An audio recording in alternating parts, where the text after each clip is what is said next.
वफाकी बजट में लगने वाले टैक्सेस ने महंगाई के तूफान का इंदिया दे दिया है। पंजाब का बजट भी आज पेश किया जा रहा है। लाहौर के शहरियों को बजट से किसी रिलीफ की उम्मीद है या नहीं, ये जानने के लिए हमने राब्ता किया है आज न्यूज़ की नुमाइंदा हुमा भट्ट से।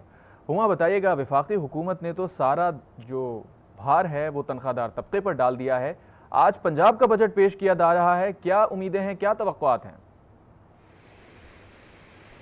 जी बिल्कुल, ये सुनने के बाद कि वफाकी बजट में टैक्सेस की भरमार भरमार हुई है, उसके बाद से जो लाहौर के शहरी हैं उनकी उम्मीदें तो बिल्कुल दम तोड़ती हुई दिखाई दे रही हैं। उन्हें पंजाब के बजट से फ़िलहाल कोई उम्मीद दिखाई नहीं दे रही। बार बार यही कहा जा रहा था कि आवाम को रिलीफ दिया जाएगा, लेकिन रिलीफ तो सिर्फ और सिर्फ नाम का ही रह चुका हुआ है। तकलीफ ही बढ़ती जा रही है, क्योंकि आज का अगर मैं आपको रेट बताऊं, कल का अगर रेट का मुवाजना किया जाए तो कल अदरक का रेट था 650 रुपये और आज विफाकी बजट के पेश होने के बाद आज अदरक का रेट हो चुका है 800 रुपये फ़ी किलो पर।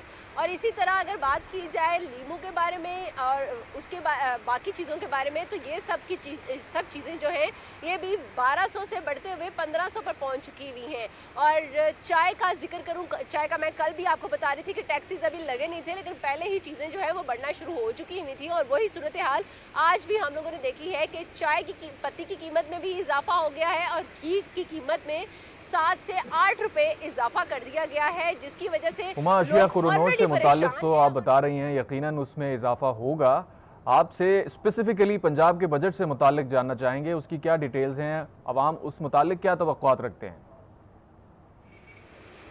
पंजाब की जितनी भी आवाम है और स्पेशली लाहौर की जितनी भी आवाम है, उनकी बिल्कुल किसी किस्म की कोई उम्मीद नहीं नज़र आ रही। लेकिन एक चीज़ जो है वो बार बार कहा जा रहा है, जो कि गवर्नमेंट की तरफ से भी हम लोगों ने सुना भी है और आवाम की तरफ से भी सुना है कि आवाम को रिलीफ मिलेगा। और वही तवक्को जो है वो थोड़ी बहुत जो उम्मीद होती है वो आवाम ने अभी भी लगाई हुई है कि शायद कुछ रिलीफ आए जिससे चीज़ें जो हैं वो सस्ती हों। हालांकि हम लोगों ने देखा है कि वज़ीर-ए-आला पंजाब मरीम नवाज़ जैसे ही यहाँ पर आई हैं, उन्होंने अपना ओहदा संभाला है, उसके बाद से बहुत सी चीज़ें सस्ती की हैं, लेकिन कुछ चीज़ें ऐसी हैं जो कि अभी भी वहीं की वहीं हैं, जिनकी तू ही हैं, जिसकी वजह से लोगों को परेशानी भी होती जा रही है। और आज के बजट से उम्मीद सिर्फ इतनी ही है, ख़ास तौर पर तनख्वाहदार तबके की, कि चीज़ें सस्ती कर दी जाएं। जितनी चीज़ें सस्ती की जाएंगी उनके लिए उतना ही ज़्यादा बेहतर होगा। और तनख्वाह ख़ास तौर पर सरकारी जितने भी हैं उनकी ये उम्मीद है कि तनख्वाहों में इजाफा जो है वो अच्छा खासा किया जाए, ताकि उनके लिए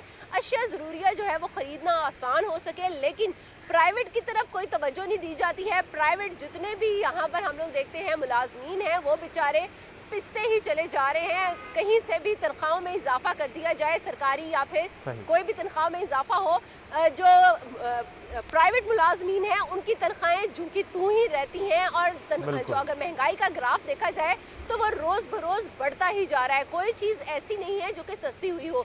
सो आवाम की यही उम्मीद है और यही तवक्को है कि पंजाब हुकूमत जो है वो एक तो तनख्वाहों में इजाफा करे अच्छा खासा, और महंगाई के तूफान का इंदिया दे दिया है बजट पेश करने के बाद, जबकि पंजाब का बजट भी आज पेश किया जा रहा है। इसमें क्या तवक्कुआत होंगी, ये बता रही थी हुमा भट्ट लाहौर से। बहुत शुक्रिया आपका।